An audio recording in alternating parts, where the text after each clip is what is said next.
There are many people who have the limitations in their minds, who have lost that fire in their eyes. You aren't given any breaks in life. You make them for yourself. We are all being tested in life.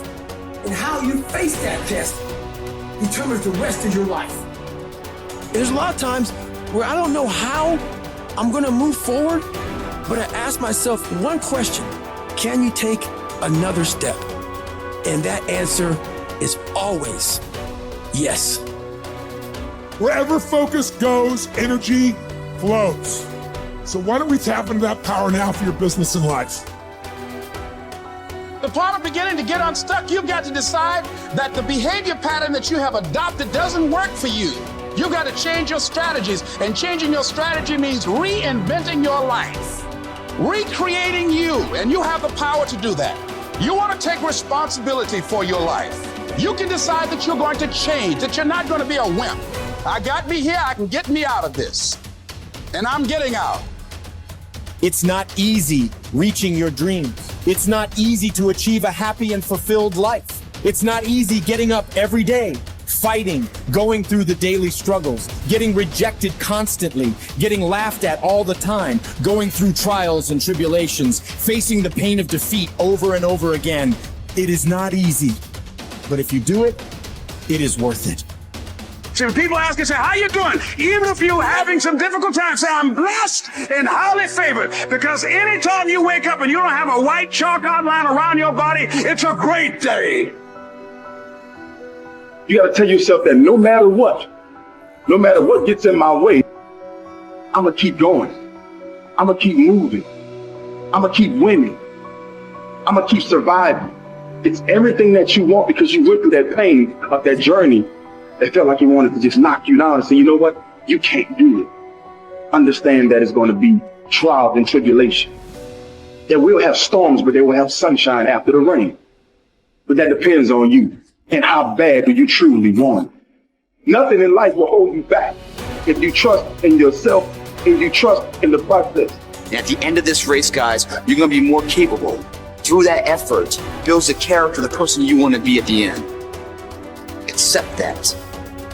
And so I say to you, it's possible you can live your dream. If it's becoming a diamond, if it's having more, it's achieving more, it's possible you can live your dream. It's necessary that you have a plan of action, that you're resilient, that you stick to, that you have the vision and never give it up, that you become creative and relentless and keep on coming back again and again and again, and that it's you that you got to take personal responsibility to make it happen. And when life knocks you down, jump back up and say, it's not over until I win.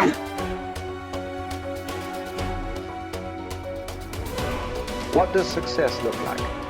What does it take? A human being has come with such open sense of possibilities. Those who are committed to being successful with whatever they're doing, one important aspect of their life is, that is what gets you across so many lines in our life, so many barriers in our life.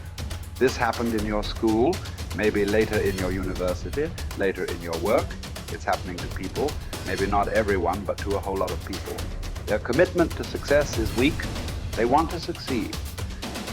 They will take 3 steps, then something little interesting happens here. They will go away here, they will go away there, they will go away there. Hey, I want to live. Their commitment to success is weak. Either situations around them in some way, situations can impede you from doing what you're doing very easily. Many times it happens to everyone. But when this happens, people weaken their commitment for their success. Maybe physically they'll feel a little weak. They will weaken their commitment to success. Maybe their emotions slosh around a little bit. They will weaken their commitment to success. So our commitment to success should not weaken because there is social drama going on, or physiological drama, or psychological drama. Whatever happens, your commitment to success should not weaken. That is what gets you across so many lines in our life, so many barriers in our life.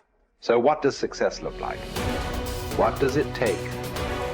Those who have been very successful, either in music, sport, art, business, spiritual process, doesn't matter what. Those people never know when they ate, when they slept, when they got afternoon rest.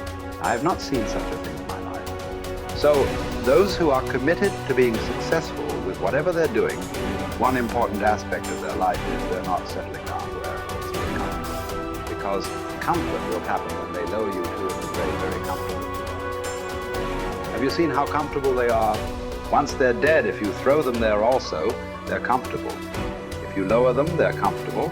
Right now, it's about ensuring that there is profoundness of experience and there is impactfulness of activity. Because if they had given you a limitless amount of time, you could do all those things, nothing wrong. I'm not against it. But they gave you such a little time with such tremendous potential of being human. That's the problem. If creation had made you like an earthworm, I'm not saying there's anything wrong with it. It is just that it's a unipolar potential. It can only do that much. An earthworm is not thinking of climbing a tree because it knows it'll be picked up by the birds. It never has such aspirations. It just wants to recycle the earth. You know, it is beneficial to so many other lives, including us, but its objective is very clear: to eat and to reproduce and to die. Very clear objective, that purpose to fulfill he strives. I don't think he sleeps in the afternoon. I don't think so, because many afternoons I've seen earthworms. They were all vigorously active, but a human being came with too many potentials. Because of that, it needs a certain level of striving for a human being to forget about the world, to consider yourself successful. If your idea of success is you're doing little better than your neighbor, I call that sickness. That is not success. You are happy that your neighbor is worse than you. Is this sickness or success? It is sickness. But in some way, you feel fulfilled with what you're doing. Let's consider that as success for now. It doesn't matter whether you're better than somebody or worse than somebody. That question should not even come up in your mind. But in some way, you feel you're using yourself fully, and there's a certain sense of fulfillment in your activity. Well, if you're capable of just closing your eyes and simply sitting without any activity, that's fantastic. But you cannot do that. You cannot do that right now. In the states that you are, you can't simply close your eyes and become still. Instead of being busy, you will become preoccupied. That doesn't mean you're improving, that means you're regressing in some way. The problem about this success is people always making judgments. I did this, I did that, maybe this didn't work, maybe this is a mistake, that's a mistake. There's no such thing in life. See, at one time you were a monkey, all right. Hey, this is not me, this is that Englishman, you know. Charles Darwin said you were all monkeys. At one time you were a monkey just a brief while ago. Was it a mistake that you committed? That you were a monkey? Or was it just a certain stage of evolution? Was it a mistake or was it just a certain stage of evolution? Similarly, since you were born, because as a human being, you're born largely unformed, unlike other creatures. Other creatures, if their food is taken care of, they know what to do with their life. Because human being has come with such open sense of possibilities. You come unformed. You don't come fixed. You have to fix yourself. Different people throw different types of balls at you. From all over, your parents, your teachers, the school, the neighbors, and society and the world throws all kinds of things at you. To gather all this muck and make something worthwhile out of yourself is your business. That's your success. It doesn't matter whether somebody thinks you're worthwhile or not. You feel you are a worthwhile life. Good enough for now. World may not recognize. It doesn't matter. But you know you are worthwhile.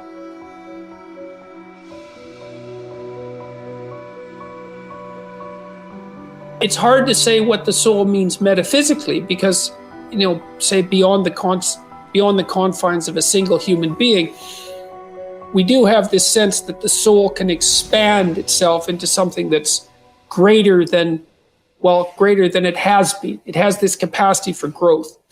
And we do have the sense that the soul can expand itself to the point where it's enlightened, for lack of a better word, that it's working as efficiently as possible to transform everything that's unnecessarily painful and malevolent about the world into what's positive and good.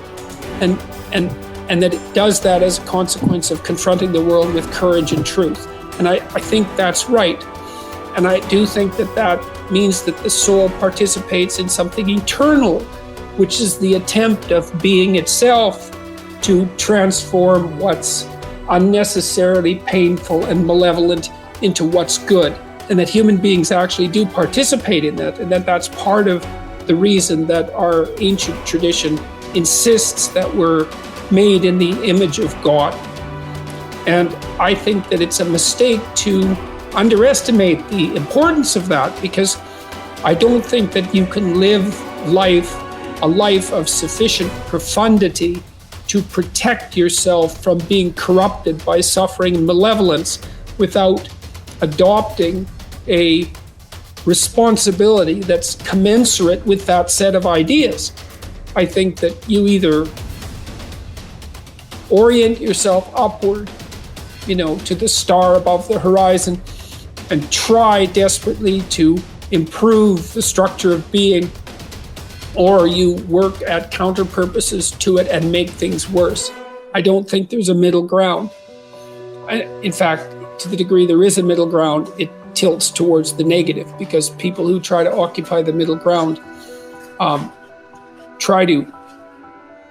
generally try to accrue the benefit, let's say, without adopting any of the risk. And that's not acceptable, not helpful.